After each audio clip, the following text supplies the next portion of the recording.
this call. So just so that you know that there is a lot of people in the background, but we're going to ask everyone to really turn off their cameras. But first, I just want to say thank you for taking out the time to be here tonight. For those of you who don't know me, I am Celeste Owens, president of New York City Codas of Color. And I really, really appreciate having Joy present for us. So she's been just my heart. She's just been just very, very helpful to me in every way. And just someone that I really just appreciate being able to do what she's doing for us. So this, we're hoping that's going to be an ongoing thing for us because there's a lot of things we're learning about ourselves as coders, and it's been very beneficial. And I see more, more benefits coming down the road for deaf people, our deaf teens, and on. So thank you all for being here today, and I hope you really gather some great information today. All right. So I'm going to pass it over to Joy. She has her son helping us out as well. So bear with us. Okay. Bear with us. Yeah, yes. And while we're here, I do want to introduce Ben and Tiola. Um, Ben, if you could just come on for a moment. Yeah. So I'm going to ask everybody else to turn off their cameras. And yeah. All right. I'm going to turn off as Yeah, well. Okay. and Oh, I'm always on the lookout for these Coda counselors everywhere, because I kind of at one point assumed that they were like plentiful, and just all over the place. But I do end up like looking for them all over, and I stumbled across Ben who lives in my state. So we're blessed to have him here, and he's been gracious enough to agree to come back and co-host some of these upcoming wellness series workshops. So, like, I just want to put out there as we start this journey into this information, know that like at the end of this, there will be more discussion on this, more ways to talk about it, more ways to heal from it, and more ways to deal with it. And hopefully, the ultimate goal, my personal agenda is to stop some of the continued deprivation and neglect and abuse that some of these kids really suffer through. So, um, so before we go ahead, I want to introduce Mary Lourdes, who's going to be interpreting for us tonight, and also Hussein Mello. Both of them will be taking turns with interpreting. So thank you both for being here. Okay. And I'm going to turn off now. Thank you. thank you. And Ben, I just wanted to give it over to you for a moment to just briefly say hello. Well, I'm definitely grateful for the opportunity to come and provide any insight, authenticity, transparency, all that to kind of to the table in regards to helping us navigate um, kind of the nuance of being a coda and the impact of living between a lot of different worlds and the responsibility piece of it. And so I'm really, really grateful for this opportunity. I'm looking forward to being able to share time and space and educate. I'm coming in with a learning mindset myself in terms of being able to hear other people's stories and, be able to grow in my own understanding of being a coda and how that's impacted myself, my life, and my family. So looking forward to this. So appreciate this opportunity, appreciate the platform that is being provided for this because I think it's a very needed, conversation to lead to action. So looking forward to it. So thank you again, Joy. I appreciate you. Thank you so much for taking this on. And like I know I can be a little bit much. Not at all. He's Not at all. Not at all. Your passion is infectious, and so I appreciate that. Yes. he's so nice, isn't he? Like he's the therapist that you want. Um, not as nice sometimes.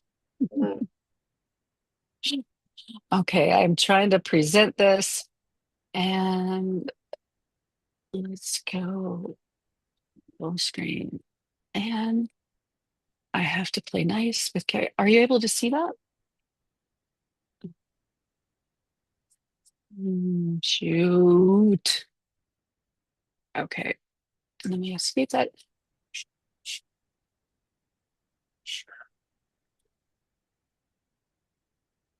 This one, side by side. Okay. Okay. So, but are you pinned? Is the interpreter pinned? Can you see her? I don't see her on your screen, so don't.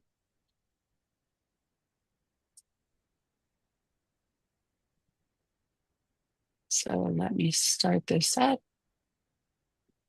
and we'll be in business. And I'm definitely not as savvy as she believes I am.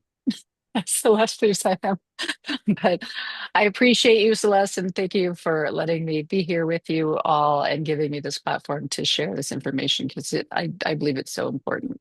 So deaf children become deaf parents. And this is something that comes out of the work with Catherine White of Ireland. And this is a area that she pushes that we really have to look at this area. There's an information gap here. And when I got this concept, I was like, yes, yes, this is true. And as Codas, we all kind of know. We know, but we really haven't had the language and the understanding around it. And there are codas that are doing work out there. We're a little spread out, and hopefully we're starting to gather ways to bring everyone together and really shine a light on some of this information. So what I'm trying to do is build a case with you all and share with you some of the work that I do and how I treat some of this stuff and hopefully it helps There's a you all. question in the chat. Okay.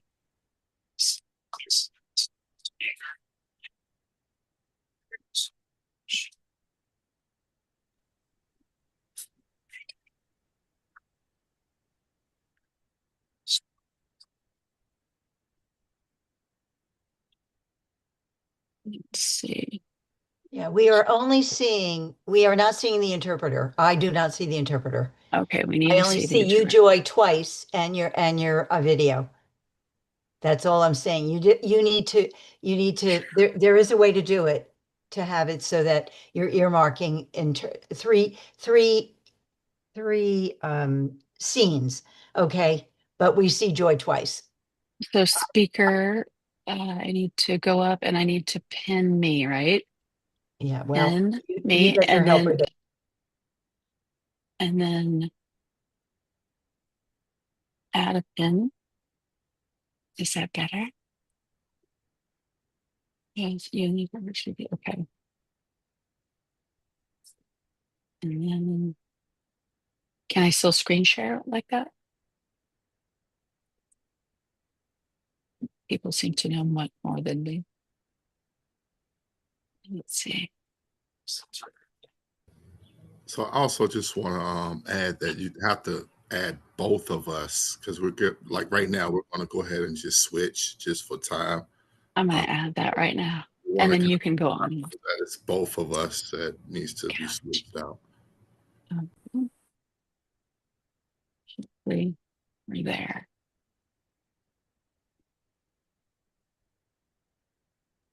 Don't see the interpreter. No, Oh, there he is. There he is. Okay. well, he's not on now. He was before when he spoke. If you screen share, it might be a larger window for the interpreter too, because the interpreter is a small box option. And in the message, it says to, if you screen share instead.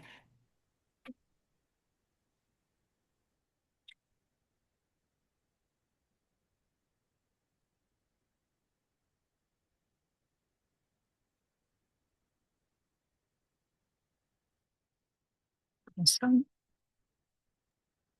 Okay. Is that better? Much better. Yes, nice job. Okay. Thank you. See, I'm not that savvy. Oh, my therapy cat's here.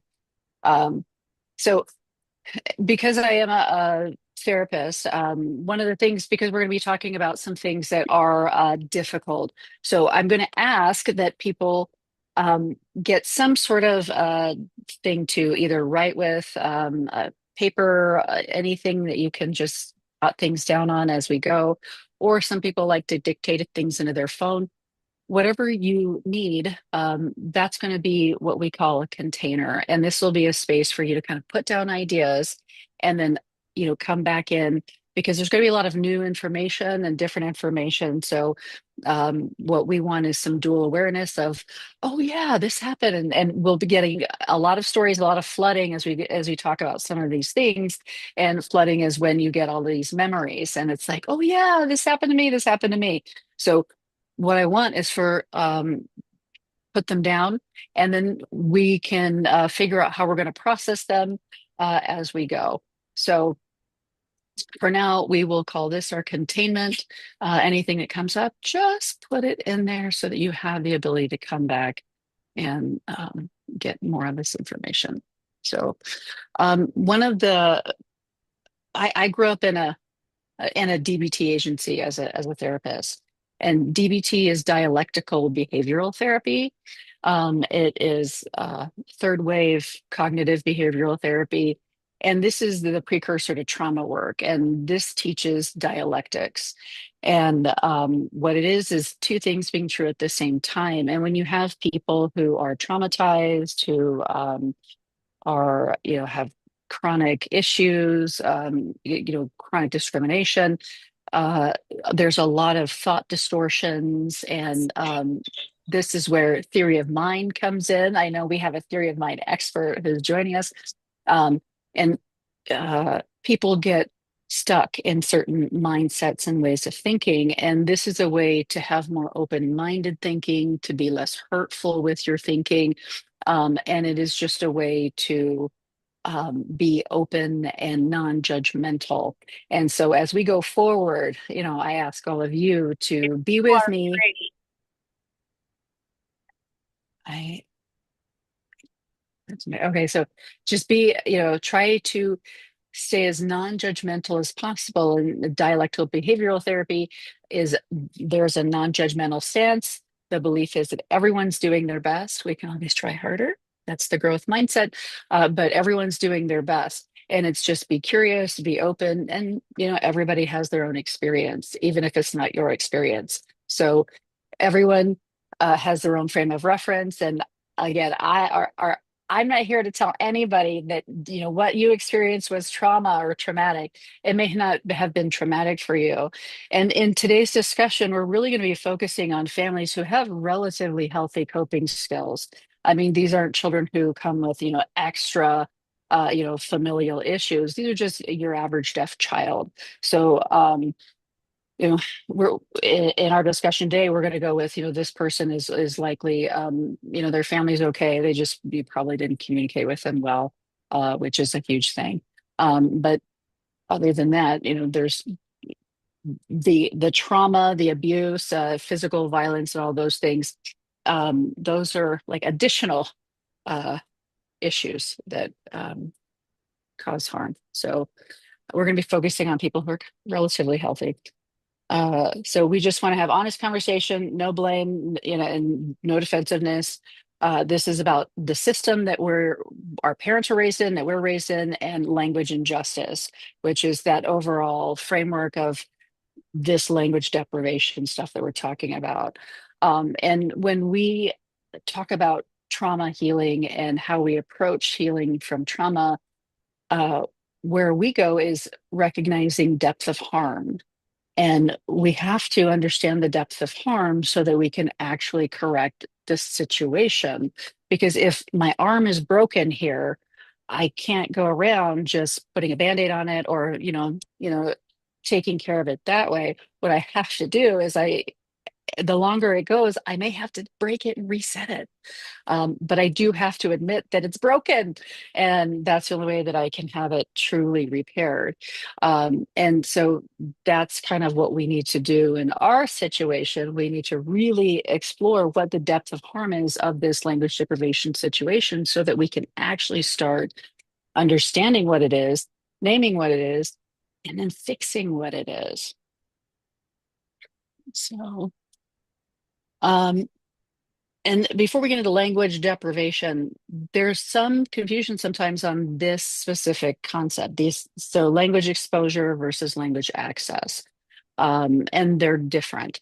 Uh, if I posted, Arabic letters all around my home, they don't have meaning to me if I don't study those letters. They're just art.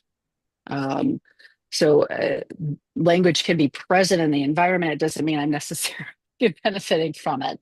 Um, and that's a lot different than me being able to read those letters and studying it, or having somebody, acclimate me, or me becoming familiar through, other various means. But the difference between language exposure, which, I think deaf children do have language exposure because the people are talking in the environment that they're in. Joy, But Joy, the interpreter is not being seen.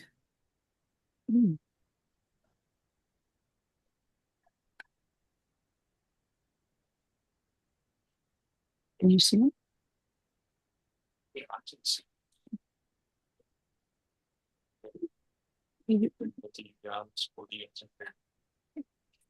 Jack, yeah, we both have it.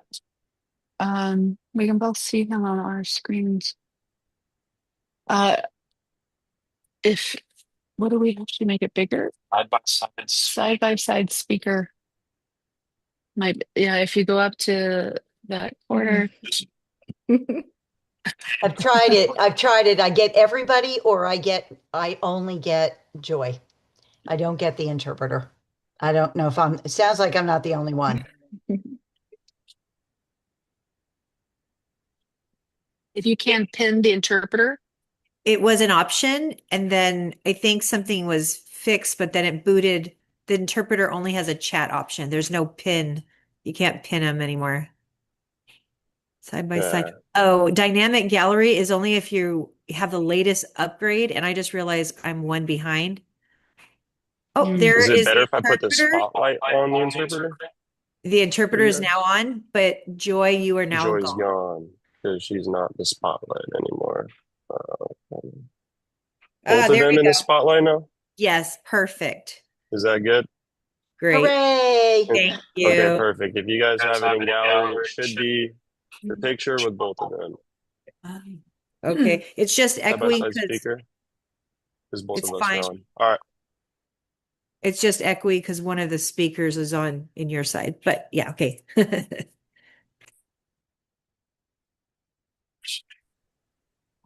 Hopefully we're good now. And so and we see this uh, with deaf households. They actually, can communicate with the child. They are getting information from the child, interacting with the child, uh, or in households where they do sign language, which there are not very many households that do that in actuality. So there is a difference between language exposure versus language access. So what is language deprivation? Well, delayed or incomplete access to a fully accessible first language during that early window of learning. And incomplete first language acquisition means disrupted developmental sequencing. So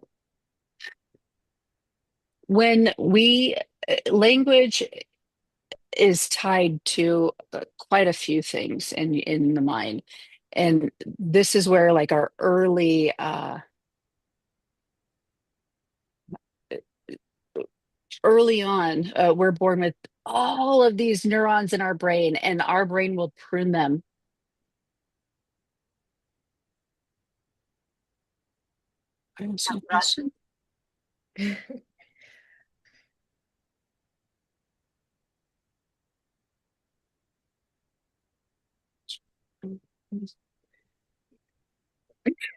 Okay. Sorry, I got distracted. So early on, we're born with all of these neurons, and when we don't use them all, we kind of prune them. What we do is we kind of throw them into a void. They're still there. They used to believe that when they were pruned, they were completely gone. But current science and research says that that's not exactly true. However, if a child does not have exposure to a language early on, it to make up for those uh,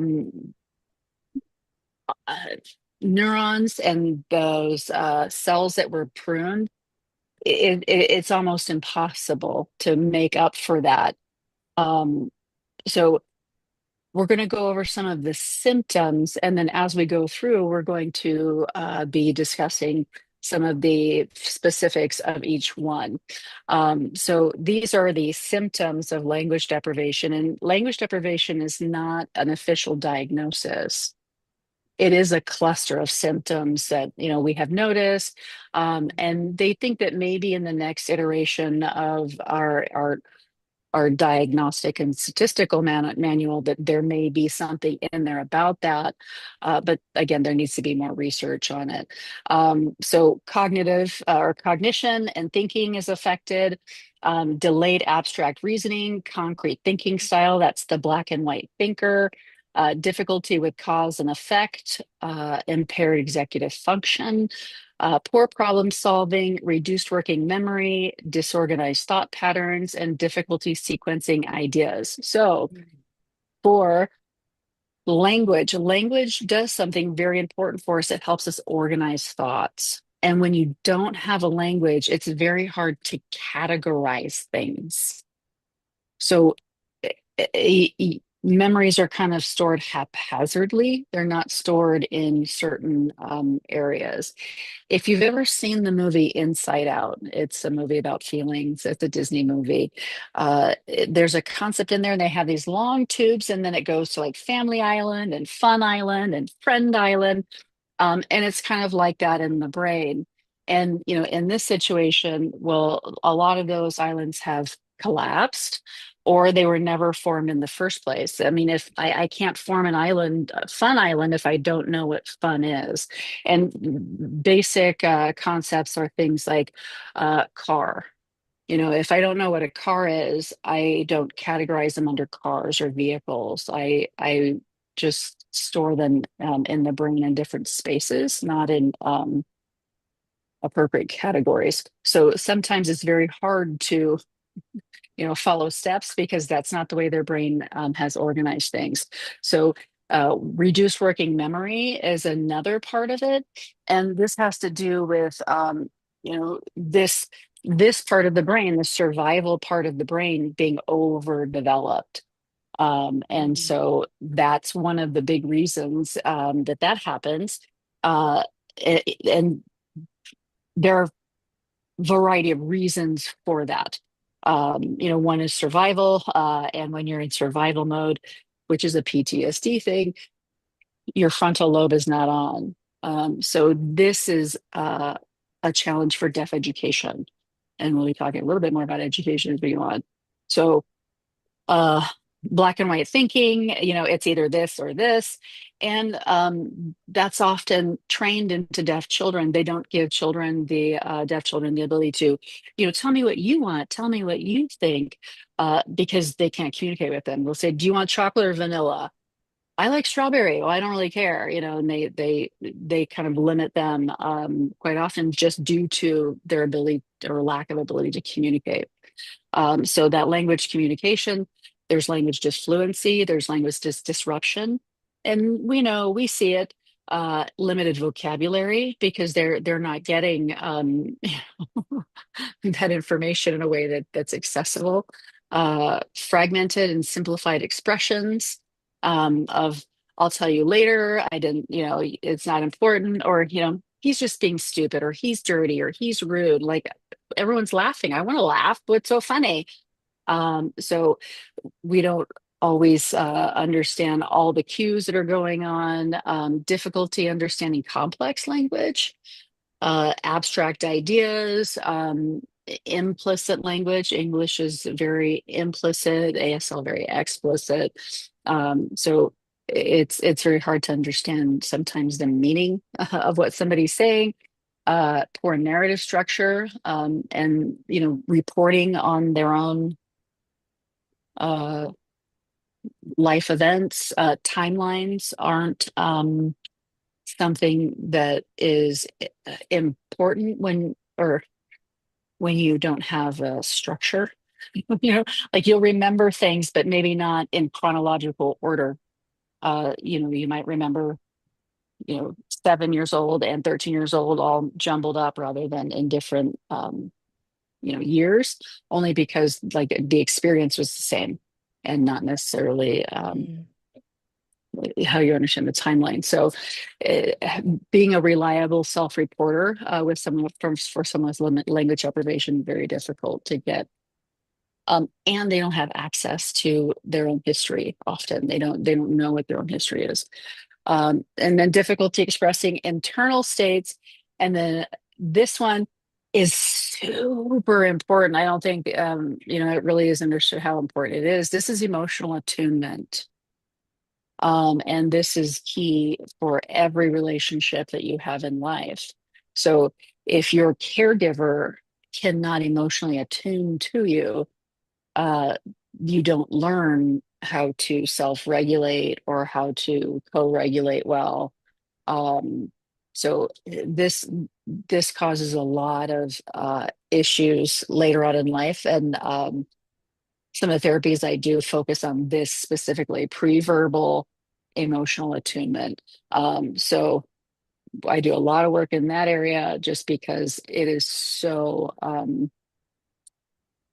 it influences almost every interaction that person has, because every interaction they have is colored with whatever they're feeling, they're thinking, and it may not even be accurate. So when we have emotions, we learn to interpret the emotions, and emotions are chemicals, right? Those are chemical reactions in the body, and our feelings are the interpretations of those emotions. And if you don't have a good grasp of what's going on, your interpretation of that chemical may not be accurate. And also, delayed first language acquisition also causes like memory issues. So if you don't know the context of the things that are going on, you may understand that you were there and that you felt a certain way, but you don't understand why you felt that way. So there's a lot of emotional confusion caused by someone who was not able to emotionally attune to that child. So symptoms continued. Here we go. Academic, reading delays, writing difficulties, grammar challenges, academic underachievement, and then difficulty learning new concepts. And again, we go back to here's why. If your frontal lobe is not on, and because you're not calm, you're not, within a healthy window of tolerance for emotions, for thoughts, then deaf education will never work unless we can get these kids calmed down, or out of survival mode. Um, uh, in addition to social relational issues, there is social isolation, missing all of those conversations, misunderstanding social norms, difficulty with new relationships. If you wanted to have a friend outside the deaf community, like, what do you do? Or, if you're the only deaf child in a school of hearing people, it can be very difficult. And sometimes even my own communication, like say as a deaf person, may be judged critically by other deaf people. So I'm not comfortable because I'm not fluent in sign language, whatever the reasons are. So there are quite a few additional difficulties there, and then reduced social reciprocity. So transactional. A lot of these relations can be more transactional than they are just reciprocal. So emotional and psychological, emotional dysregulation. You see, No, right. I hear somebody talking. Shh. Oh, Yeah, I don't know. they're trying to switch, and Hussein came back on, but didn't realize that Mary didn't get back on. So, Okay. so Thank you. they got to work it out, I think. Thank you. So emotion dysregulation, and of course that comes because the child doesn't understand their emotions and has not been taught emotional regulation skills. It's very hard to teach, a child to emotionally regulate themselves when you can't communicate to that child. So difficulty identifying emotions, and that comes from not being able to understand what that chemical is, and not having good explanations around that, or even comfort. Stop crying, or you can't do that, or no, are very common.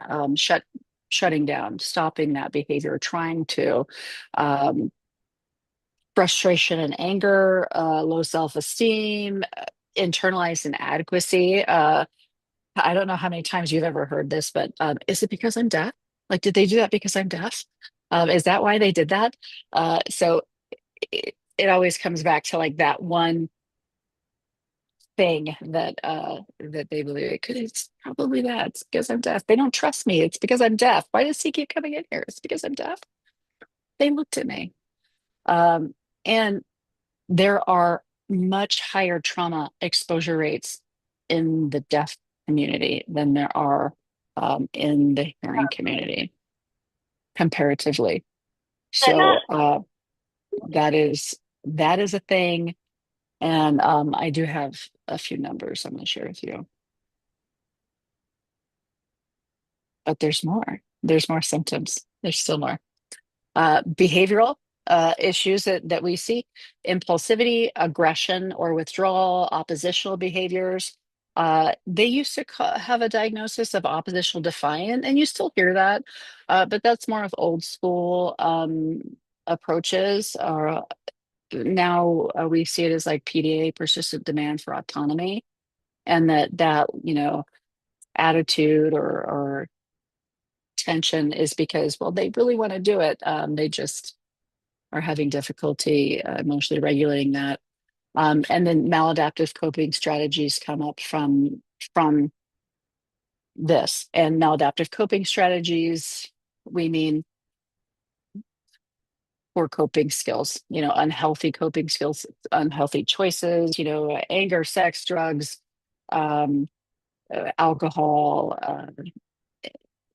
any of those things, gambling. There's a lot of behavioral issues that people have used to adapt to this really depressive situation, which takes us right into those mental health presentations. Deafness is a depressive condition. ADHD is a depressive condition. Chronic pain is a depressive condition. And so, if you face everyday discrimination, it really goes along with feeling bad about it. And anxiety, very high in the deaf community, very high in the Coda community too. So with anxiety, there's a lot of fear of the unknown, because people who have limited access to information need more information to feel comfortable.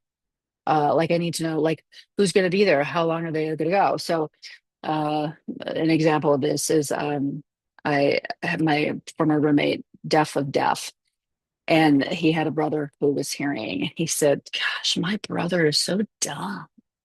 He's so dumb. I was like, what do you mean? He said, well, my parents are deaf. So what I have to do when I leave the house is I have to say, I'm going here. I'm going here. These are the people that are going to be there. Here's some phone numbers. This is the time. And I give them all the information and then I go do what I want. But my brother, hearing, of course, my brother, he just says, bye, I'm going to my friend's house. And my parents get so upset about that that they, where, what time, when are you going to be back? And if the more resistant he is in answering, the more likely they are to get in the car and follow him and show up at the friend's house just to make sure because he's keeping too many secrets. Where he was probably going to do what he said he was going to do. But that extra information, my roommate was able to like recognize. If I give them all that extra information, they're going to be okay. But the other code, he didn't realize. So Codas, more information, better, and they don't ask too many questions. So um, we do have anxiety. We also have trauma symptoms. Uh, Complex trauma symptoms go along with that. I mean, in addition to other traumas that deaf people experience in their lives, but complex trauma, that everyday trauma. I specialized in trauma and I give out the PCL5 test. I perform that test all the time. And in the deaf community, that test is an 80-point test. And that test comes from the military. That is the PTSD test. And that tells us, are you meeting the criteria for PTSD? And again, it's a military test, and the military threshold for likely PTSD is 44. And for civilians, it's 33. So, anything above 33 for a civilian, non-military, is 33. But with deaf people, I don't ever see under 50, which is higher than the military threshold. So I know that deaf people, even relatively healthy deaf people, carry a lot of trauma symptoms. Um, so that causes health issues. So anyway, so misdiagnosed psychosis can also happen too. Uh, Deaf people are often labeled paranoid, um, but I don't believe that that's necessarily true. I mean, they might be paranoid, but hearing people talk about deaf people around deaf people all the time. So when you ask a deaf person, do you believe that they're, that people are talking or they're talking about you? And they're like, yes. Like they're not paranoid. People are talking about them right in front of them all the time. And so that comes up. And we have another individual who severe language deprivation, only attended school for less than half a year in that person's entire life. And that was when they were a little bit older as a teenager. And they never had any exposure to language other than that very brief time that they were exposed to school, but how they were kept calm was through substances. And there was, a lot of substance use in that family. And when um, that was stopped, because, the family circumstances changed, that individual had to stop those substances. And stopping substances sometimes can lead to psychosis, depending on what the substance is. Um, So that person has a mental health diagnosis that I'm not sure is accurate. I don't believe is accurate, but we can't take them off the medication because taking them off the medication will cause the type of symptoms that will confirm a diagnosis. So there's just a lot in the mental health and deaf world, there's a lot. So personality disorder mislabeling, also does happen. Um, Borderline personality disorder is one that gets diagnosed quite a bit. Uh, and there are a lot of behaviors that look like borderline personality disorder. If you're not familiar with borderline personality disorder, it's not actually a personality disorder. It is on the borderline of personality disorders. And it's specifically on the borderline of two. One is histrionic, which are kind of emotional, demonstrative individuals, and narcissistic. And this is one that I see in a lot of people's concerns, their thoughts, or their anger, or their experiences.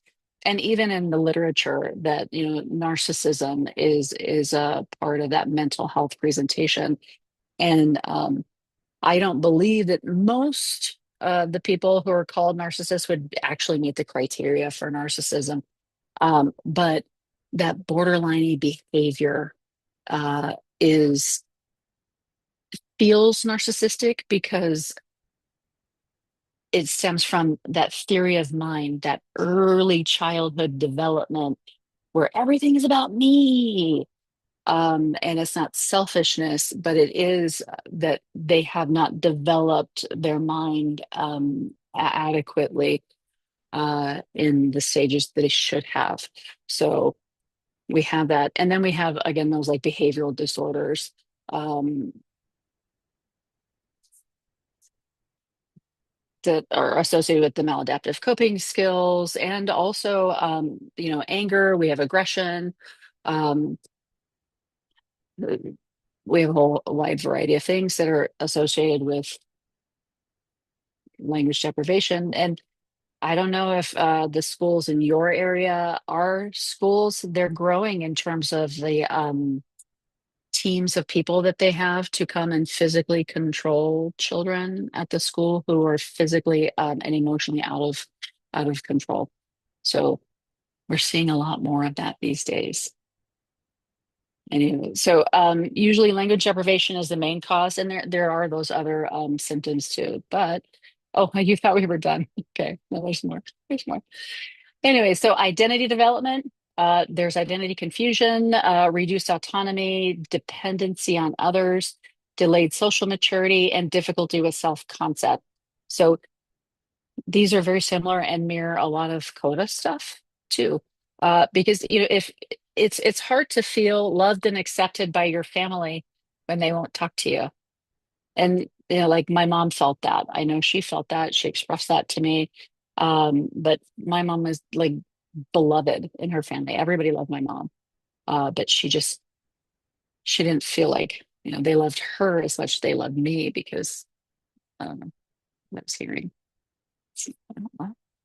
Um, eh, this is some of the stuff that we see in books like Leo Jacobs' book, A Deaf Adult Speaks Out. Having more deaf-led experiences will, address this. We also see this in Mask of Benevolence, where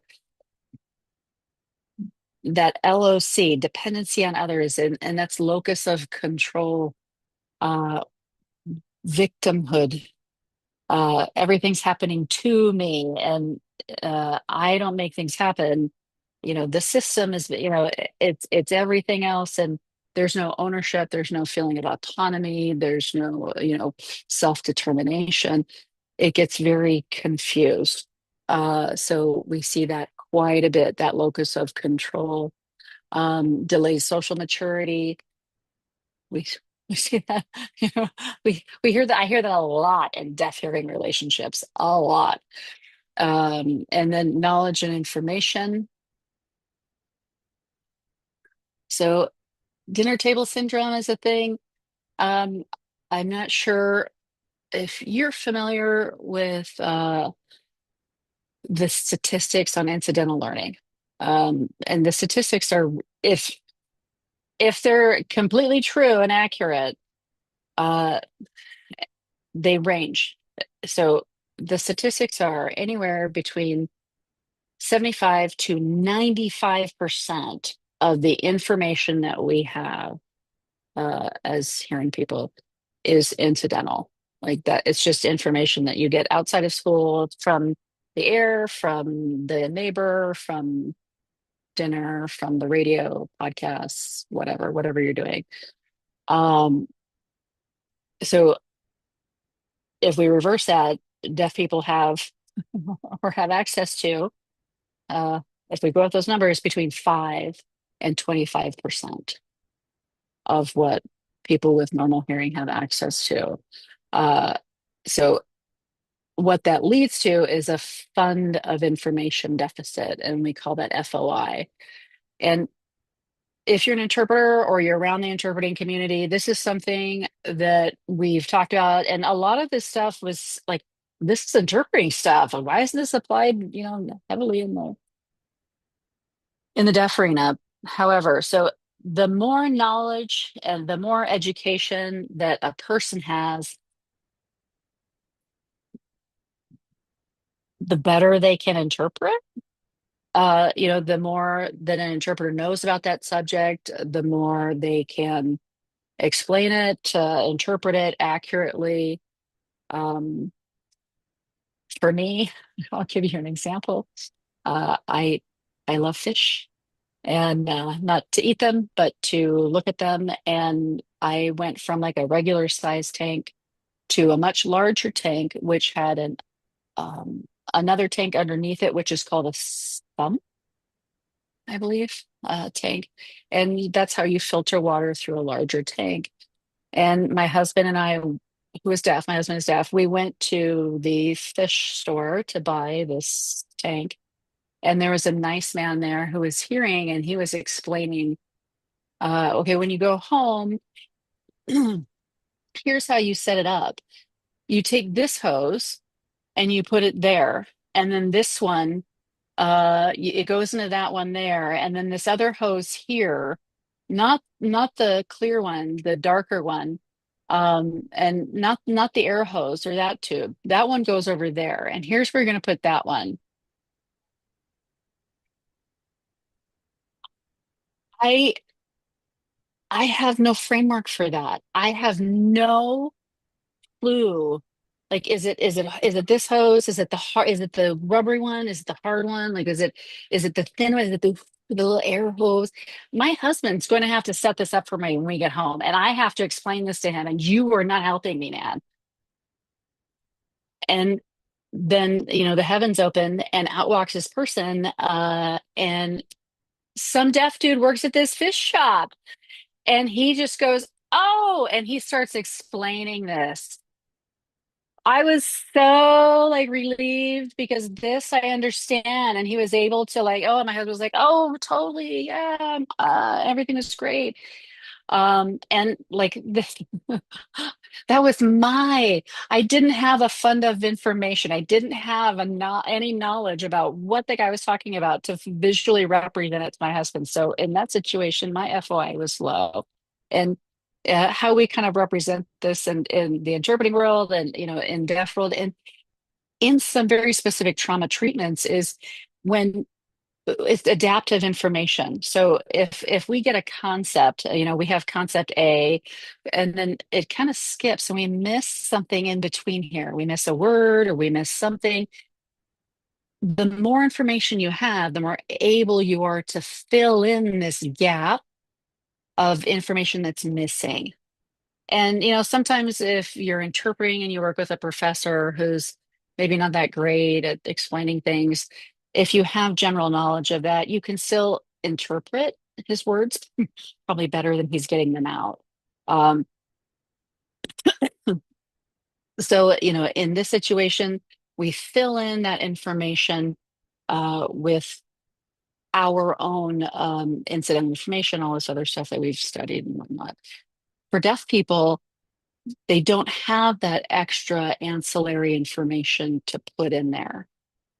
And so therefore, they can't get from A to C without this information because it's missing. So we have that. And some of these pictures up here are like that world knowledge, pop culture, um, television, books. I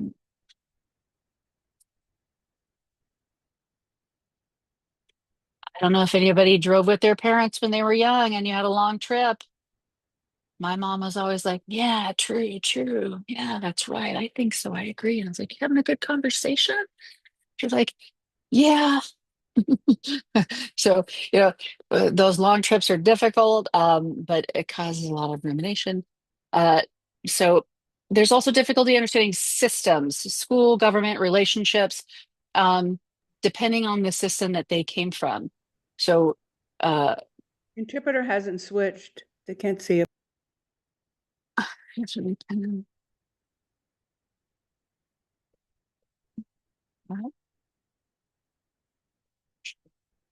It's good now. thank you. Uh, so when the deaf child grows up in that system and doesn't have the experience that someone with hearing has, they're navigating a system without any information in it. So when the child, their hearing child goes to a hearing school, they don't have that information because they didn't go to a hearing school. If they went to a residential school, an oral school, or something like that, there might be differences in how those things work. Government systems, relationships, those all kind of suffer. And then developmental milestones can be different, in terms of achievement. Reduced life opportunities, job opportunities, school opportunities. My husband, for example, he was like number one defensive end in the state, and he was offered a scholarship to a university in his home state. And he went there, and they were like, "Oh, you're deaf. Like, oh, we can't help you. Like, we don't know." So rather than going to that school, he did something else. And then systemic marginalization. So, going back to that poor health literacy and, this kind of systemic, these barriers, there's a lot of deaf people who put off healthcare or, appointments and things like that because it is so frustrating. I don't know if there's going to be an interpreter there. I don't know if I'm going to like this interpreter or will I know this interpreter, or will I show up and we go up at the appointment, no interpreter, and then we walk out and the interpreter shows up. What if I get lost? Oh my gosh. So many things, so many things. Oh, so if given all of those symptoms, uh, if we look at Maslow, and I love Maslow because this is a very clean framework, very easy to see. Language is across all of these domains. So foundationally, like those are the things that your parent has to do for you in order to not have CPS involved in their life. Those are the basic things. And when deaf people say, "Oh, that person's so lucky, their parents signed," I cringe a little bit and I say, "Well, that's great for them." But at the same time, for me, that's the bare minimum. Talking to your child, like that's way down there on that bottom of the pyramid. And so, structurally, if that bottom pyramid isn't, done well, like how do you feel safe? Like, how do you feel safe if you don't understand the rules, if nobody explains things to you, if the rules seem arbitrary? Because that happens a lot. Oh, you told me that these were the rules. Oh, but there's a whole bunch of rules that we didn't talk about. Oh, but wait a minute, you said these. So it can be very confusing. So if I don't feel safe, how do I move up to feeling like I belong? Or how do I communicate with my family? Because like they're all talking to each other. That's what families do. Like my family doesn't do that with me. That means love for them, but not for me. And then that esteem. If my family can't even love me, then what? Like how can I even love and respect myself? And then how do I ever get to that Zen part of my life? How do I self-actualize, and how do I have my self energy take over, and how can I trust my higher self when the basics just have not been met? So that's an introduction to some of the issues with language deprivation, and it is just after for my time.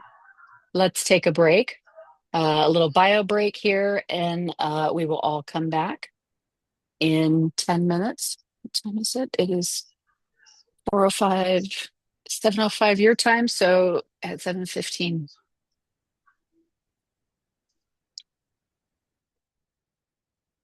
We'll see you in a minute.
All right, I'm back.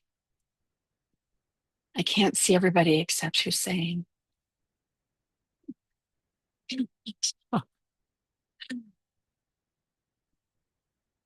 I did share the PowerPoint in the chat,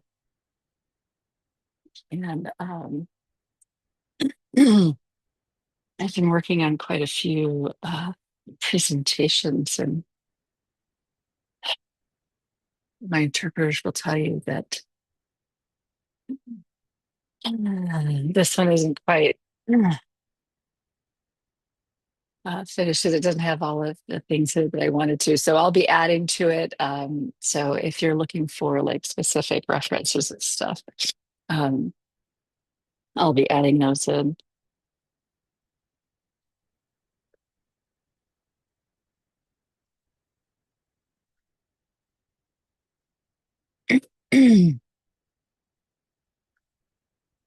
Okay, well,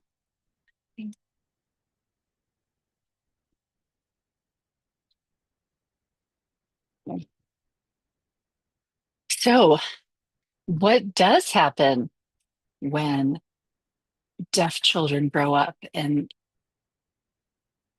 they have this history of language deprivation, of language injustice? What then? They get pregnant and they have what? This magical child. Either way, they're going to be blessed. If they're deaf of deaf, like amazing. Everybody's always like, those kids are so great. They're so smart. They're so lucky. And if they are hearing, then for some reason, we kind of magically think like they're different. They're not going to be affected by any of this stuff, this deaf stuff. But I I have to disagree. So, in my experience, that's not the case. So, language deprivation does not end with the child. It does become part of the environment that the next child is raised in. So, if this was mom and dad's environment, like that becomes the environment that they provide to their child, and uh, the way that those things work. Coping, it can be modeling, and then silenced becomes habit. It becomes the norm. We just don't talk about it, or we can't talk about it for some reason. Um, but it keeps going. So, from trauma models, what they tell us is that people parent from their experience. And this usually goes in one of two ways. When you've had, a traumatic childhood or a traumatic condition during your childhood, um, you can model the coping skills that you learned, or and healthy or not, or you can overcorrect some things, like if my father smoked. Some people either smoke or they, oh, I will never smoke because my dad smoked and this happened to him. That there can be like that overcorrection of very strong reaction to whatever the behavior was. So that happens. The adaptations occurred because of, the things that were going on in their life. And this includes a lot of those unhealthy behaviors, a lot of the challenges that are faced by these deaf people. And it's very preventable. This is all very preventable, which is even worse. It's because they just didn't have access to whole language and information. So if a deaf child grows up in an environment with limited language access, gaps in communication, reduced emotional attunement, and chronic stress, that's where they're at. Having a child, whatever the child's hearing status, does not change that at all. What it does is that's the baseline for the child. And, if we begin to look at other trauma models, well, epigenetic models tell us that, if mother is very activated emotionally, those are chemicals that are being shot through the body. And those come through the interpretations that we have in our mind of certain behaviors. And we can really work ourselves up. And there are a lot of deaf people who have, depressive and anxiety conditions. And when I have this chemical that rages through my body and I have a fetus in my body, what I'm doing is I'm priming that fetus with that chemical. So the more chemical you have, the more cortisol you're producing, the more stress in your pregnancy, the more chemical is given to that fetus. So if you have a parent who's going through like everyday discrimination, everyday trauma, and this is where we get like multiple layers when we look at intersectionality and we look at, all of the different things that make us human. Uh, those layers can be very thick, depending on, where you're from, what skin color you have, what gender you are, what your sexual orientation is. So all of this it gets passed on, and it can start in utero for us. For anybody. And, if we look at birth order, like there's a whole deep dive into birth order, like why is number one that way? And, compared to number two or the middle. Um, well, because mom felt a certain way during that pregnancy. So, uh, usually. So there are ways to deal with that. But it's not part of today's work, but codas are not outside this story of what's going on with our parents. We're born right into it. We are fed those chemicals, and you hear codas like, "Oh, I came out and I interpreted for the doctor." Uh, that happens, and we are raised by people who have adapted, have communication gaps, and then what do? We have to adapt. We have to understand these communication gaps. We have to understand them better than everybody else because we have this magical hearing that somehow gives us all of this infinite wisdom of all of the hearing people, and all the language and all the things So there's a lot of expectations from us on both sides, on both sides. So we do get stuck in the middle there. The conditions of our parents, because of the language deprivation, educational marginalization, employment inequities, economic disparities, healthcare barriers, social exclusion, chronic stress, higher abuse rates, and then lack of access to mental health care. And then the children that are living inside the system that's doing this to their parents also has to step into roles earlier. Interpreters, navigators, meaning makers, protectors, and in my mind, I don't like the thought of a bridge. It could, and we use that word a lot. I've used it a lot, like Codas are a bridge, but that kind of implies that like we're sound and we're structural and go ahead and just stomp all over me. I can take it. But we're more like in the role of an emissary when we're young. You know, go tell him this and go tell him that, where an emissary doesn't have any power in that situation. They're just the messenger. And for us, we are often the messenger and we are the ones who take the brunt. And, you know, given some of the discussions that have been going on about Codas and what the Coda signs are, like we could come up with a whole lot of them. You know, is it like, oh, Coda is like, oh, tell him, oh, okay, oh, tell him, it could be a lot of things. It could also be like, are we shields? Because we have to shield ourselves here. We have to shield ourselves here. Like if we really want to get into it, we have to acknowledge that codas are part of this discussion. We're part of it. We go through it with our parents alongside of them. And there are, you know, other models about adjacent discrimination, secondary discrimination, which they don't talk about much in the healing community. Like a vicarious trauma. Now they're just like, did you know that counselors can get vicarious trauma? That's like a new thing that they're really kind of pushing now. And I'm like, interpreters did this a long time ago. But those are all very real things. And we as children also have courtesy stigma. Doesn't that sound so nice? Courtesy stigma. You know, people think certain way about our parents that is extended to us. You know, like, oh, it's not that deaf family with the hearing children, or that deaf couple. It's that deaf family. You know, those deaf people, and they're talking about us too. We're kind of thrown into that whole mix. So we get labeled a lot. We get put into roles, and it's not necessarily our parents who are doing it. It is the system who is doing it. So just, you know, if you could, in your own minds, um, who was the first person who said, you know, watch out for your parents, take care of your parents, you know, make sure your mom's okay, or, you know, do this for your dad, or, you know, go with them.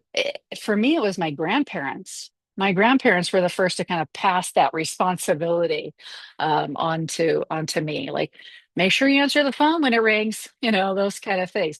So, you know, we get our information early, and it's not necessarily from our parents. They're just living within the system that was created for them, and we get the byproducts of that system, and we just have to somehow kind of hang out with it. And when we do these studies and these uh, questionnaires that we do in mental health. One of them is the ACE, and I think probably everybody here has taken this. So, you know, doctors ask it, and you know, most people ask it, and it's just 10 questions, and these 10 questions are about traumatic things that happened in the home. And what this study shows is the higher the score, the higher that kind of toxic stress in the home, the more likely that person is to have negative health outcomes, either mental health or physical health. So when someone, you know, says, well, I used to be able to eat things, but now, you know, I can't eat gluten and I can't eat this anymore. You're like, okay, we've got some inflammation going on, or I hear fibromyalgia or lupus, or they don't know what the diagnosis is, but there's a lot of inflammation in the body. We have to go, we go back to this one. You know, what is your ACE score? If it's higher, if there's only 10 questions, then you're much more likely to have a lot of these issues. And so for deaf people, I believe, yeah, four. The average is four or more. And so a four or more is a high risk category. Major health issues, toxic stress, so a high level of cortisol, just kind of in general across the board. And I don't know if that's because of everyday discrimination or because of the additional trauma that they experience, but and in addition to that, information deprivation. So there have been studies very specifically on that, that ACE is tied to their language, right? So exposure overall of trauma, deaf have higher rates of domestic violence, abuse, and neglect in general. Because if my family teaches me neglect, I may choose someone that's comfortable, that person will also neglect me because that's what's comfortable for me. Not that I like it, it's just I'm used to that behavior. And that becomes that intergenerational trauma that is so horrible. So higher PTSD symptoms among deaf individuals, which I can absolutely attest to. I very much so. And then that cumulative, that complex and compound trauma exposure of every single day it's something. So abuse rates also from deaf population studies, 36% physical abuse by a parent, 30% sexually abused, 23% bullying. And these are all some of those ACE categories that they mark off. And that peer bullying, oh, we get that one quite a bit. And especially nowadays, because this isn't getting any better. I believe it's worse and it's getting worse uh, because we don't have the systems in place that teach deaf people how to be deaf. Our deaf leaders have all, died, burnt out. They've gone away, or they're just not there. And our deaf clubs are going away.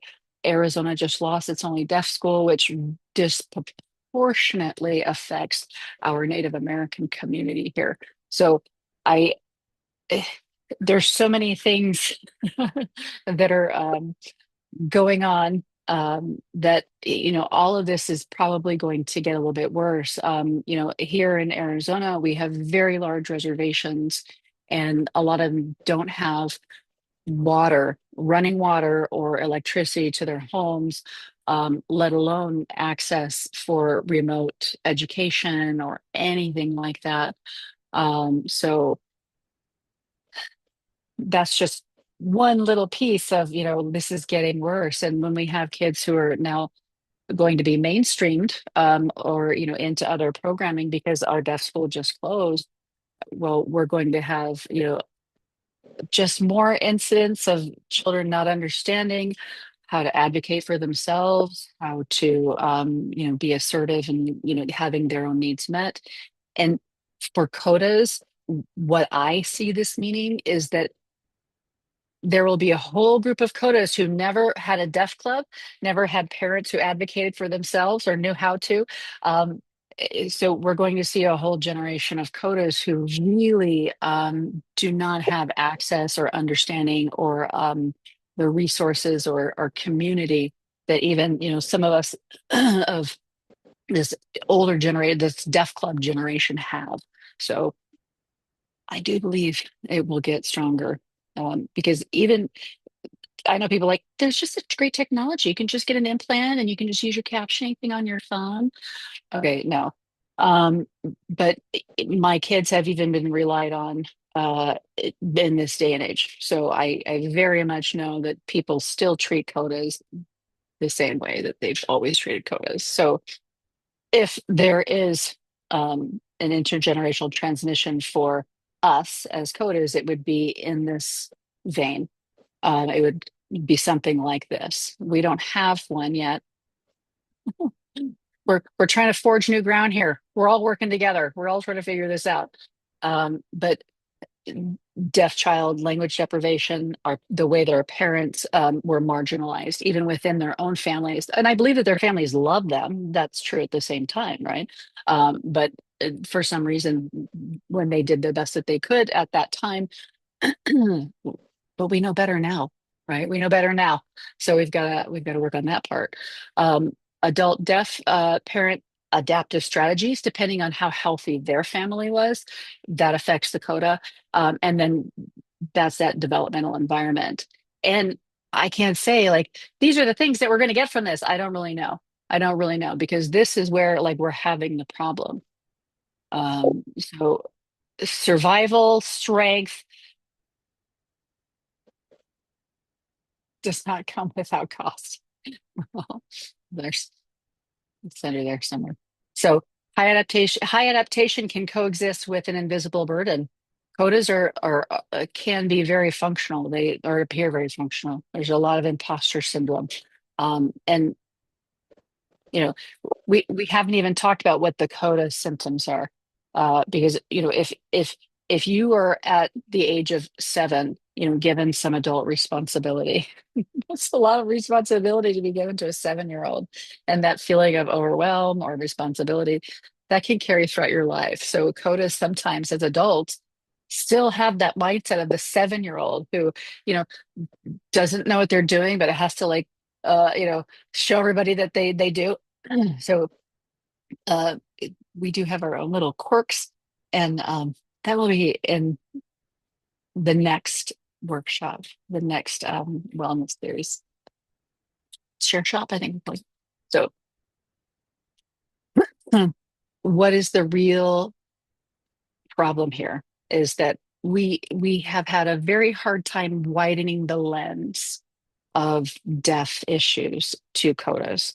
I don't know why. I think I don't know if they don't want to share the spotlight, and I know that there is jealousy from deaf parents to coda children. I've heard that directly in my clients. I've heard that in my mom's stories that it's not fair. Like it, I've heard a lot of unhealthy comments around that, how deaf people feel about their children when things are not going well. So, um, one problem for us as codas is when we are born and we can hear, we go to a different population set than our parents. We go into the hearing population set, and this prevents us from understanding that depth of harm because we are not tracking codas. We do not have a good repository of collective information. We are not recognized. We are overlooked, and we're marginalized. Deaf people are like, oh no, and we hear people, and where do we fit in? Because well, they don't count us in the deaf statistics, but our experience isn't the typical hearing experience. I mean, a lot of hearing people have toxic parents and crappy childhoods and all of that, but we all have crappy parents and whatever, and they're deaf, right? Some of us have both, so yay. But we need to be able to figure out as codas, like what are our ACE scores? So what are our educational attainment levels? What is our income mobility compared to our parents who are more likely unemployed or underemployed than they're actually capable of? And our income mobility as codas, are we able to get over a lot of our parents who are on supplemental or government incomes? And the mental health prevalence in the deaf community is a lot higher because they are so marginalized, and they have that developmental disruption already, and they don't have people who are equipped to address it. But what's even worse is that it's happening. It's happening right now in real time. I watch it happen, you watch it happen. We see like deaf kids who just don't have language, and it's like, oh my gosh, how do we cooperate and encourage more sign language? So we don't know about Codas trauma exposure. We know that they are parentified and adultified, almost across the board. And even if it's not obvious in unobvious ways. And so one example I can give you is my son plays for a baseball team. And the parents all get together and they say to all the parents, in this little meeting, okay, everybody, we'll see you tomorrow at 11, make sure, blah, blah, blah. And they give them this whole checklist or whatever. And because my husband is deaf and he goes over to this little meeting, he misses it. And so after the meeting, the coaches will go up to my son and they will reiterate it to him what time he needs to show up and what time, what he's responsible for. And so they're actually putting additional responsibilities on him that they would not put on a hearing child, which is it's a difference. There is a treatment difference, but we are not capturing that through our surveys of children who are going through this, our surveys of adults who've gone through this. So we need to have, because that's a microaggression in a way, because well, they should talk to his father, right? That's his responsibility, not my son's. But we CODAs, that's all the time, all the time. Uh, we also can be very exposed to trauma more so than, say, hearing children, given similar circumstances, because when we're the ones who open the door, or we're the ones who answer the phone, or we're the ones who are kind of the front line, hearing person who will either take that information, or if it's the middle of the night and something's being happening outside, oftentimes they're kind of in the thick of that, even though the parents don't want them, or whatever. uh Sometimes things are what they are. Emergencies are emergencies. um and we just had one mother who was arrested in front of her coded children, just won some lawsuit over a very similar arrest experience where her children are involved. So burnout rates, which we I would love to know for Codas, like what's the percentage difference? What is it higher? Like I would bet that maybe it is, because we also carry a high degree of complex trauma as well. Um, that parentification frequency, how often those little things happen, and then the health disparities as well, because sometimes because of that reluctance of deaf individuals to go to appointments for themselves. Sometimes they also have reluctance to make these appointments for their children because there might not be an interpreter there, or they get there and they're so upset that there was an interpreter there and they leave rather than continue with the appointment, which prioritizes their access over the child's health needs. And while both are very important, it can lead to the way we see our importance, our self-care, our self-esteem, and how we care for ourselves in the future or not. So this is a research gap. It's not a deficit claim. I'm not saying codes are messed up. And um, somebody in the feedback had used shortcomings as a word. Like, I want to know about my shortcomings. And I thought, oh no, they're not shortcomings, they're adaptations. And what we want is we want more examination of this. And what we need to do is start to speak about this. And I know that it's not comfortable, uh, because our deaf parents feel some kind of way about this in some cases. My parents are both gone.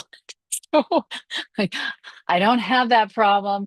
And I'm going with the belief that they have always had my back. And in this, they would definitely have my back. So that's where I'm going with it.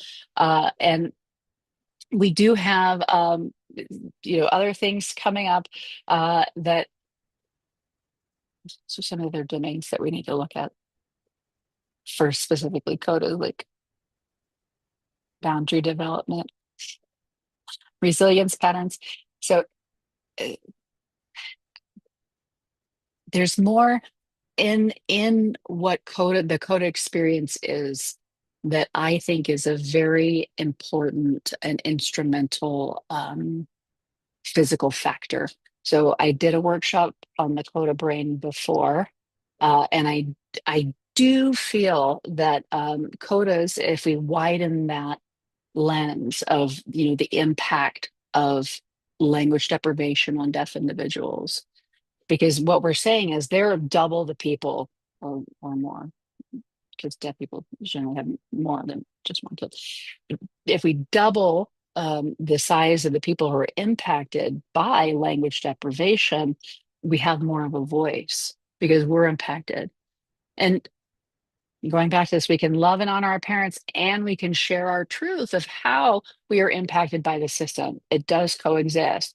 So if we can share our experiences, talk about this, have dialogue, even with among our parents, with our parents' friends, people in the community, our own friends, our colleagues. What we want is to figure out where these boundaries are, and like what we're going to take on this. Like I don't how you identify yourself, like I don't know if that's anybody else's business or problem, right?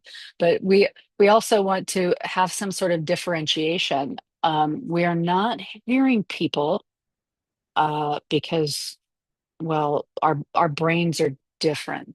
Like we're just physically different. Our experiences are very different. What we understand is very, very different. And we don't have any recognition of that. And until we get recognition and have more research and more study in this area, it is a fascinating science. And I believe that Codas have a very interesting role in what that science will be for the future, and conscious awakening, and also other fun and interesting stuff that, well, maybe a little crazy for today. But so it also allows for conscious parenting.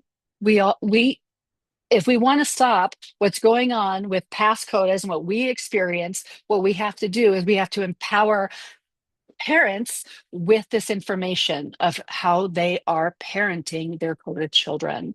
So it's only fair that we let them know. And if we let them know and they don't want to do any better, well, then that tells us something, doesn't it? But, I'm sure that we want to give them the opportunity and definitely allow them to be the best parents that they can be. And they can do that with more information. So advocacy, like the more information we have, the more we know, the more we can advocate for parents, for Codas in schools. Codas because they are different learners, their brains are different, they also need maybe different learning approaches. But we need to be talking about this. We need to get these Codas help, because there are Codas who are they're suffering. The ones in this workshop, it's a privilege to be here with you, and there are still so many out there that are suffering and going through this and feeling very alone. So what we want to do is start collecting information and support, and make sure that we stop this cycle. We Codas have to be recognized that we're part of this cycle so that we can stop it. So I'm calling for data. We need research, classification, funding, policy recognition, and Codas deserve empirical visibility. So our experience does matter. Okay. So that's my soapbox. Naming means agency. When we name patterns, we gain choice. We can choose to change things or not go along with the status quo anymore. So, what is next in this? What is next? So, the wellness series will continue. And based on your feedback, which is super, super important. So, based on your feedback, the next one will be childhood trauma symptoms, and it will be very specifically focused on like some of these childhood trauma symptoms and what we see in Codas and in deaf people. So that Codas will be like, oh, and then, oh yeah, I know that. And again, it may not be your mom, but you're like, oh yeah, I've seen that. Like I know that person who does that. So we'll know those things when we hear them. Understanding complex trauma is another one that I feel would be very important. And then healing therapies and treatment approaches. That's one that everybody also asked for. Like how do we heal from this? Like how? Yeah. Okay. We know the depth of harm. What do we do next? So we do at my agency. I have my own counseling agency. We do healing circles online. We do trainings. We do support, processing groups, things like that. We also have self-help courses, skill-based workshops. I do a few workshops. It's so crazy. And then community dialogue. So there are groups like you can just join the group for this if you'd like to. And then some of those depends on which state you're in. Then therapy. So like because I'm licensed in only a few states, and Amber, I don't know if Amber's here, but Amber is licensed in other states, and Ben, he's also licensed in Arizona and other states too. So it just depends on the state. For me, three states, Arizona, Minnesota, Ohio, are those three states. And like I do trauma therapy, I do EMDR intensives and other, fun stuff. So I have to also let you know. So I have a nonprofit called the Coda Legacy Foundation. And it came from a book. And I think it was My Coda Legacy. And that just gave me the idea of like we need to start collecting our stories. We need to start collecting our stories. So this is going to be one of those repositories for collecting stories. And the goal of this foundation is to or this project is to start to gather that information for research purposes so that we can start to get recognition and funding and work on certain issues within our community. And so bigger celebration, Coda Fest. So Coda Fest is coming up. It's brand new this year. It is held where Deaf Timber Fest is usually held. It's the same camp. Melissa, are you here? Is Melissa here? I'm here. Oh, hi. You want to say a few things about Coda Fest? Okay, sure. Hi, you guys. I'm excited about this Coda Fest. Everything that Joy is doing, all the experience that us Codas have been through, all that our parents have been through, and the rich experiences a lot of us have the privilege to learn about, share about at Coda conferences and retreat spaces. This is just opening it up to our deaf family, our hearing family, spouses, partners.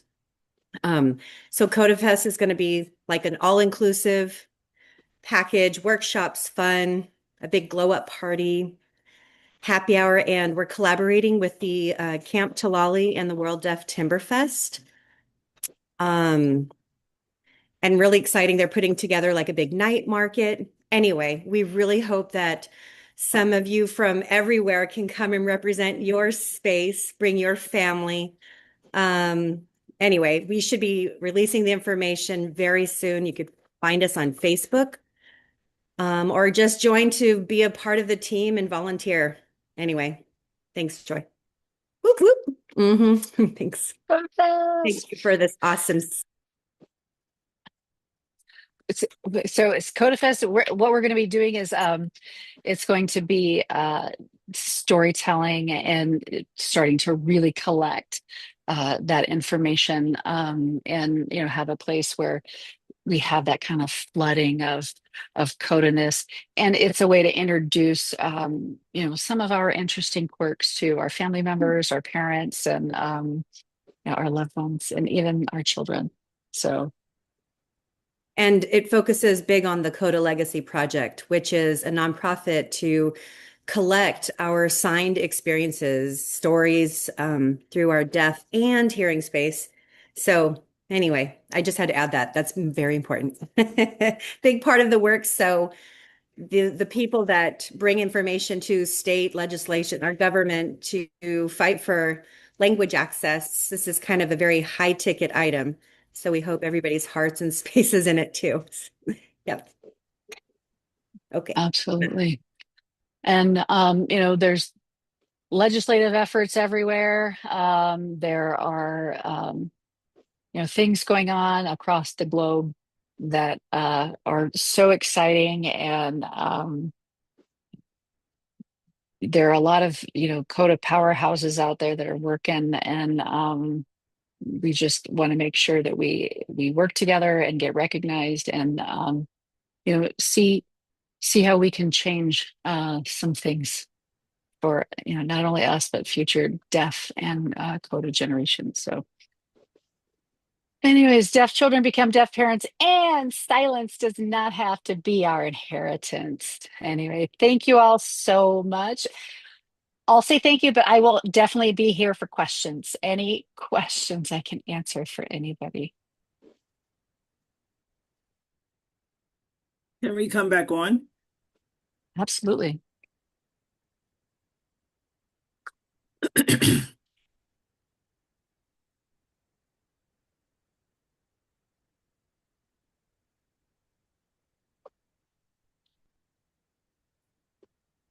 I have a question. This is Celeste. I have a question. There's been a lot of discussions online about Coda in reference to them teaching sign language. I want to know how people feel about that, because it's kind of a sticky situation, because you do have coders who are fluent, but then you have those who are not. And so it becomes a little bit misleading about coders should be able to sign, teach classes, ASL. And I'm a little concerned about that, or I'm sure a lot of people are concerned about that, especially deaf community. We have people who, especially, some of the deaf leaders, they don't look at coders as coders. They look at us as hearing, like you mentioned. And so I'm kind of trying to figure out what is a good way to really begin to get deaf people to understand that, hey, you can't keep putting us in this hearing box. We're not hearing, we are coders. But I've been trying to figure out, how can we be very polite about, hey, listen, understand how you feel. You've been oppressed for many years, or, for the hearing community, but there's got to be a new way of introducing and allowing them to look at us in a different way, so that they don't treat us like they treat hearing people. I mean, what would you suggest would be the best way? Because I think, yes, I hear what you're saying as far as the survey and doing research and all, but that'll take time. But I think we need to start introducing it now and finding a way to allow deaf people oh, okay, okay. And I think we just have to really start putting it out there, because a lot of us, we're already adults, but we still have these children, coded children, that's going to continue to go through that. And so I think that if we're able to kind of share that, then maybe they can change their way of thinking about coders, but we also have to educate too, in a way that they were like, oh, okay, get it, get it, get it. But so, I mean, I just want to have a little bit, insight on that. What do you think about something like that? What would be the easiest way for us to begin this conversation and allow deaf parents and deaf people, hey, stop putting us over here with these hearing people. We're not there. We're over here. And so that they become comfortable with what we're talking about, and not feel like we're taking control. Because I'll be honest with you, I feel like, there's a lot of things happening with Coda now. Coda's, doing a lot of things now in comparison to the past. And I think there's a little bit of threat for them. I really do. I think that they're feeling, oh, the Codas are running things now and they want to start things. And it's not that. It's just that, times have changed. And I think that we've come a long way, and we've recognized the things that we didn't realize about ourselves. And so I don't know. I just like to put that out there. What are your thoughts? What is everybody's thoughts? Anybody's thoughts? I will. So I teaching ASL was never on my list, and I taught 1 year, and that was only because I felt I had to. So I'm the wrong person to ask. But I like to hear from Melissa because this is something that she has to talk about because she is an ASL teacher. So she might have some personal insight in this. Kind of weird when you said she is an ASL teacher. I had a little shame come up, like, yeah, but when it comes to it, I've started to step back from all this insult and hurt feelings mode and, like try to understand people's perspective, like, whoa, you are my family. How could you hurt me so bad? How could you tell me I'm not capable of teaching not just my language, but my culture, my heritage, my roots, How could you say that?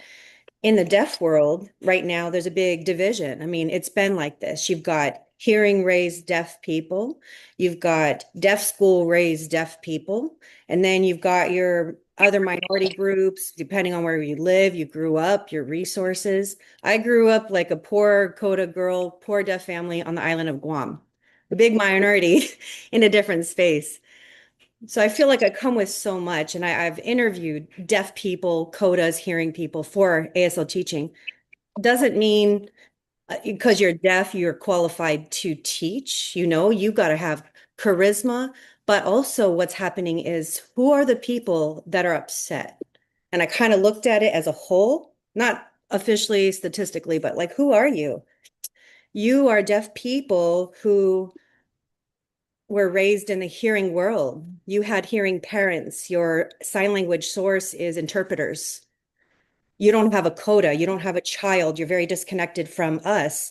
But now that deaf person has a child, a coda raises and has children. Oh, the value of us codas is different. We are family. So we are outsiders to those deaf people. We've never been connected. And do I have a place to say, sometimes inside I'm like, I don't want to say like you're hearing, but my culture is more deaf than yours, and you're deaf.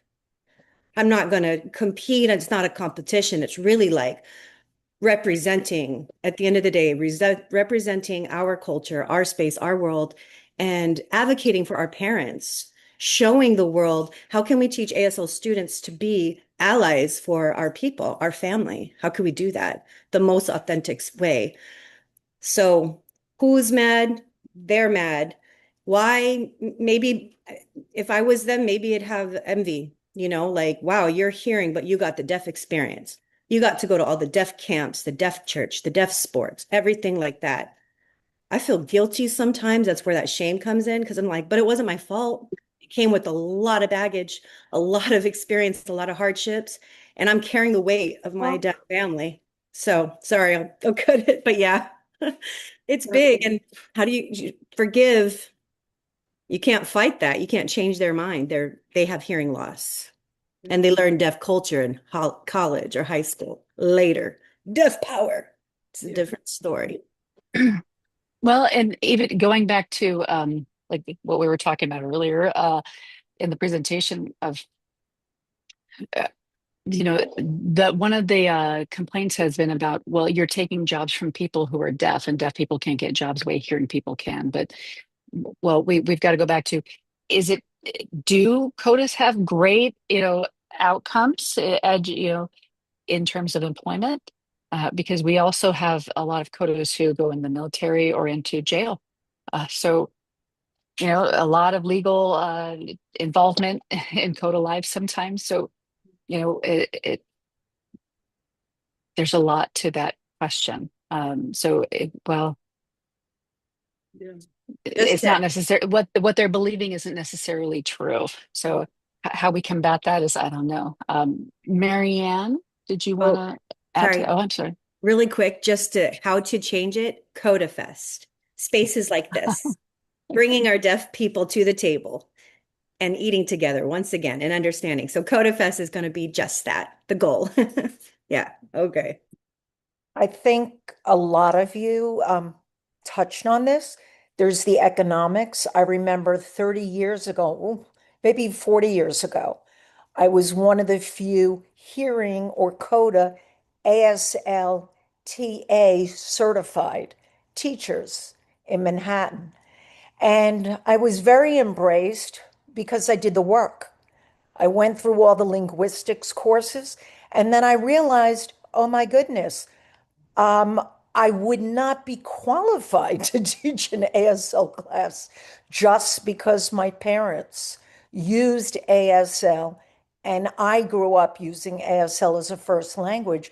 It was really it was a mixture, PFC. It was not a pure form. So I made it a point to teach it in a pure form. And yes, there were a lot of deaf people that were teachers who didn't have sometimes the benefit of what I learned. And their teaching was, to be honest, sometimes not as rigorous and not as good. However, eventually it all evened out. They got courses, they got degrees, and eventually I had to think about the economics. And then I decided I was approached to take over a program at LaGuardia Community College because I taught there as an adjunct.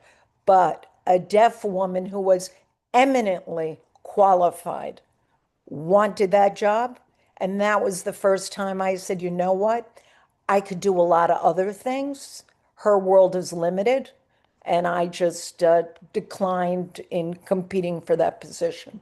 So I think, like a family, everyone has to treat each other with respect, know what your skill set is, and be honest. And sometimes, yeah, defer to the deaf community. Right now in the interpreting world, we all know when I started out 40 years ago, I was the girl in the bubble before closed captioning. Then I interpreted for the mayor's office. All of those interpreting jobs, whether it be at Yankee Stadium for sports events, they're all deaf people for the most part. And I'm okay with that, but be open enough that to know that there are not qualified ASL teachers or interpreters to do these forums, and allow CODAs and even hearing people. If you got the goods and you're a member of the ASLTA organization, you got the goods. Qualifications are matter. Yeah. And before we Absolutely. go on, I want to just make sure the interpreters, are you okay? I want us to stop at 8:15 just for your sake. Okay, you guys okay? Okay. Just so respect the Catherine, interpreters, yeah. welcome. It must be very late for you. You good? Interpreters? Yeah? Okay. 7 minutes. Catherine, I can't hear you. Who are you talking to? Catherine. Oh, I thought that there was somebody else before me. yeah. Okay, Who- let me, who may? there is. I can't pronounce her name properly because I'm Irish. Sorry. The lady in the pink, yeah. Yeah. You. Yeah, it's orange You on my before end, but you. thank you for acknowledging that. I appreciate that. So hi, it's Kume in Story of My Life. It's a weird Come name. in. Right. Yes. Mixed race, I'm, Coda. I'm Irish. All You're all good. right. Yeah. So I wanted to speak on this. I have a master's degree in teaching ASL, right? And I've dealt with this my whole career, right? Even within my cohort, there were half hearing and half deaf. And we wrestled with this and had conversations about it, right? And I'm fortunate to have that because whenever it comes up, I'm able to discuss it in ways that make sense to people, but it takes a while to get the verbiage down. So first of all, we have privilege as codas. We can hear. We have many job opportunities, right? And I think that's a topic that comes in this conversation. The other thing is that the same things that are used against deaf people are also used against codas in this conversation. Tokenism and actual skills and professionalism, right? My daughter took an ASL class and the teacher was deaf. Hooray, check the box. But teaching was terrible. My daughter was so unenthusiastic about taking ASL, and I thought this should not be the way, you know? So we push aside great qualified teachers because of their hearing status. And that's where it's like, if you use these words that deaf people are familiar with, tokenism, you know, or giving somebody an opportunity when they don't actually have the skills without support, these types of things, it's like, yeah, we're being judged by the same things and by deaf people as well doing it to us, right? So what's done to them is done to us as well. So I also point out people like Stokey, right? He was hearing and an outsider, right? But he opened doors for the deaf community and gave validation to ASL as a language, right? So it's just like, don't push all your allies out the door. You know, recognize who is committed and who will support and open doors. And like who was the other person who was just saying, you know, it's okay to take a position of authority with the intent to open doors for other deaf people and step out, right? If it has to be, but people don't know that intention oftentimes, you know? So I have to, when I take those positions of authority, I tell people that I am opening doors for deaf people, right? You have to like let them know that that's what you're doing with that position. Otherwise, they look at you like, oh, mooching the system, a hearing person, Coda, because I don't own that hearing label is taking over, right? So that's kind of how I've approached it. Some of those vocabularies, some of those storytelling, and then saying, hey, this is what you're familiar with. Guess what? You're doing the same thing to us. Yeah. Real quick now, Catherine, I know you're going to go, I'm gonna let you go, but real quick, I so like appreciate what you just said because it is so, so true. And I think it's a matter of us educating. We just have to get comfortable, get deaf people to be comfortable and give those perspectives, especially about Stokely. I mean, do they know about Stokely? A lot of them don't, you know, like, he was a hearing man. He's the one that started, ba, ba, ba, ba, you know what I mean? And so once they know the history, they're like, oh, okay, listen, don't keep pushing the hearing out. Don't keep pushing the code. They have the skills to teach you, to, expose you to it. And then, but this is new. This is new. You don't want to stop the progress. You know what I mean? All right, Catherine. Well, I I always can I add always real tell people quickly. that Gallaudet was just a nice hearing man, Yeah. right? Uh, Just a nice hearing man. yeah. Yeah. We got 3 minutes. I missed the all of the presentation because I got my time zones mixed up. So I'm here in the southwest of Ireland, and it is right now this minute after midnight. Ooh. Ooh. But I so wanted to be a part of this conversation because I love the fact that it was organized by Codas of Color. Thank you. Thank you. I say Codas of Color, but my face is red because I'm very Irish and I've got a lot of freckles. But there's a thing about difference. There's the skin color of difference, but there's the I've been struggling with this. And I'm very grateful for Codas of Color for organizing it this evening because there's a lot of issues that are happening in Ireland at the moment, and it's in relation to what, and it's only because of what is happening in America. The people in Ireland are listening to America, and it started off with two coders deciding to have an ASL app. Two coders decided to have an app about ASL. And here in Ireland, and our population is very small, so the implosions are bigger. Yeah.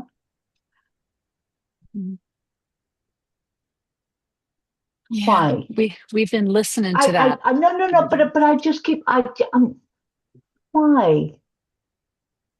We are native of our parents. Mm-hmm. We are born. Our parents decided to have sex, and they had us. and we came out into the world. And we have to justify our existence. We have to justify our language, our community, our culture. The people that love us, respect us, are deaf parents that have us. But those that have yet to have children don't understand. Because they were oppressed, they are now oppressing. And the easiest population to oppress are us, because they can't fight the hearing population, but they can fight us. Okay. I did. For the interpreter's sake, Catherine, thank you so much for your words. I see Sophia is there. Sophia, did you want to say something before we go? Yeah. Hi, yes. I just wanted like a quick review of like I'm sorry, I don't know your name. I just see it says the space between she, her. Oh, Joy. Joy. Okay, beautiful. I'm so sorry, my son. I just wanted a quick review of the PTSD thing. Did you say that Codas are statistically have a higher like rate of PTSD than people in the military? So deaf people, their tests come back that way, and so do Codas. When they have that high, when you have highly activated parents, yes. So complex trauma, CPTSD, is something that is very prevalent in the deaf community, and that's what we marinate in, is someone and or even more than someone that's going through a really traumatic experience and hypervigilance. So that will be the next workshop, is like, what are these child oddly specific childhood trauma symptoms that we go through. So yes. And we're talking about like high scores. We're talking about like just maybe, no, we're talking about high scores. So yes, that's in my clinical experience for sure. Okay, and I'm sorry, I know we all have to go, but I just want to make sure. So I got this from a screenshot on Bonnie's page, and I don't know Bonnie. There's a woman named Bonnie. I believe she's a coda. I don't know her personally. I just saw her page through a suggested list, added her, saw this, and I was like, I gotta join. I don't want to miss the next one. I'd love to learn more. I'd love to be more involved. So please, like, if there's any way, any link or anybody I need to follow directly so that I can keep up to date and I can be on time and be more involved next time, I would love to do that. It was such a pleasure being here. And I need to go get a check for this PTSD thing. We'll go through a checklist next time. So thanks for joining us tonight. I mean, this has been wonderful, and there's so much more to talk about. And Joy, you have been such a joy. And I hate that we have to cut off like this, but I'm always like conscious of our interpreters. We can't overwork our interpreters. They volunteer for us. Thank you. Thank you just so want to keep much. them in their mind. Thank you, Hossein. Thank you. Thank I you, appreciate May. you so much. Yeah. And one last thing, Joy, what about the CEUs? How do people go about the CEUs? So I did put in the link for the what my English, my second language survey. Yes. So that thing, fill that out, and then that, if you signed in and then you filled that one out, send it, and that will get you your certificate of attendance. Can you somebody put it back in again, please? Back into the link back in. Yeah. Thank you. Celeste? Yes. Celeste? Yes. I think you should put in the chat, if people are interested in following us, to become a member of the Coda. That would be a great idea. That way she won't lose track about how to find any up and coming panel discussions or workshops. Absolutely. And there is a Codas of Color WhatsApp group as well. And yeah, there's a lot of us who have social media reposted. So you want to type that, Donald? Go ahead. Donald? Okay. All right. I want to thank everyone for being here this night, this evening. I appreciate this. Really had a nice turnout Thank you tonight. all for And coming. we'll see you next time. Okay. Catherine, Thank you. thank you. I'll see you. Are you going to be at conference? Are you going to be at conference? Catherine? I'm not going to America because I don't know if I can get in and out safely. Oh, yeah. However, we can do this online. But can I ask if Codas of Colour would be interested in connecting with Coda UK in Ireland online? Absolutely. Because what you had to say and what we had to say, I think it would be really lovely if we can just come together in numbers. Absolutely. Yeah. I don't want anybody to think this is about just us coders of color. This is about connecting with everyone. We just happen to do this to encourage more coders of color to be involved. But it's about knowledge, experience, color, experience. Absolutely. Because we're all in the same place. That's right. Totally agree. Celeste saw a gap in the community and she said, "Hey, like, come over." Yeah. Yeah, we'd love that. We'd love that. Yes, for sure. So, like for sure, if we all wanted to come to Ireland, come over. Say that again. She said she wants us to go visit her in Ireland. Oh, I will. For sure. I would come. I want to go to Tralee. Tralee is beautiful. You should follow Catherine because she takes the most beautiful pictures. Yeah, I've been following her. I've seen a lot of her pictures. I've been gorgeous. Watching her. I remember. Yeah, it looks like a fake Instagram or something. It's just beautiful. Come over for time out. Donald, was you able to type that in? Did you put that in the chat, Donald? Celeste, thank you. Sure, you're welcome. Thank you for being here tonight. Thank you. Thank you all. It's in there. Yeah, and thank you again, Hussein So, and Sophia, Mary Lourdes. are you able to appreciate you. Sophia, are you able to see it in the chat? I saw somebody put codasofcolor.org to find the WhatsApp group. Yes. So I see the website. I also somebody sent me a link for the PTSD. But the link is not working. So those are the two things. And then I filled out 2 questionnaires. One was a survey, and then the other was just asking for my email and my name. So I did both of those as well. Okay. So hopefully I don't get lost. Yeah, and if anybody missed anything, just reach out and then we'll get the paperwork that you need to get the CEUs that you need. And these are PPO CEUs, so like, yay! I have a question real quick about the CEUs. I fat fingered my RID number. So do I just fill out the form again? That'd be great. Okay. Yeah. All right. Thank you. Only if you want it to apply to your number.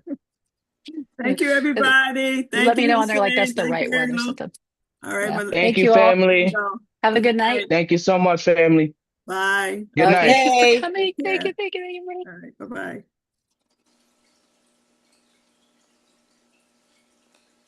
Good night. I think you need to close us out. Jordan. All right, everybody. Good night. Good night. Hi, right here. Sorry, can I ask one more question? I know time's been running out, and that's my bad. I kind of came in kind of slow here. Smoking. Oh, sorry.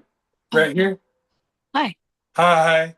I just wanted to mention, and not to name drop, but Sheila Jacobs told me about this link, and I just wanted to try to do my best to get involved. So if there was any information, you send to her, send to me, I wanted to get involved. So it's like this kind of sprung up, and I just kind of trying to get through a busy day and show up and just put a name with the face and get involved the best I can. So you're looking for the Coda stuff? Yeah, well, Codas of Color and just, those organizations that helped me. I had a couple of questions about research study and empirical research because I'm trying to find a dissertation for my PhD. And it's a slow moving process, but after I just got my master's, I'm like working towards this. And I want to get involved with people just to, understand better and know how to use more application versus just research, like research with application. So I'm like putting my name out there, breaking out of my comfort zone, you could say, so I can just talk to people about this. But yeah, as Sheila Jacobs let me know about this, I am getting involved, and I just want to, last minute, I know we all got to log out. Just want to put my name out there and say hello. And Where are you located? California, the Bay Area. Hey, Okay. Rhett, what's up, man? I met Rhett I before. saw you. What's up, my guy? Yeah, I think I still have your. I think I still have your number. Yeah. I'll send you, and I can add you if you're not in. And then they can approve it if you're not in that Codas of Color group chat. Definitely text me. I still have your number though, man. It's good to see you. Yeah. No, it's good to see you. Yeah, no, exactly. I'm like, what's up? I see some of my people. No, new faces, old faces, definitely. So no, just let me know. I know, my plate can get kind of full, but I just want to try to find a way to get involved as much as I can until I can become fully immersed. So if you give me that opportunity, I'm there for it. Okay. Yeah, no, we're gonna be doing this ongoing. So keep your eyes open. Okay. Sure. All right. Take care. Well, Nice have a good one. All And I right. got some stuff I'm Take gonna send care. you too. So yeah, I'll put you in there. No Gotcha. problem. Appreciate you. Good night. Small Let you have your break. world. Yeah, thank you so much. I appreciate both of you. Yeah, Good thanks. job. Thank you. Thank you. No For putting problem. up with me. Thank you. Bye-bye. Good night. I'll call you Joy later tomorrow. Please. Okay. Sounds good. Bye. Bye.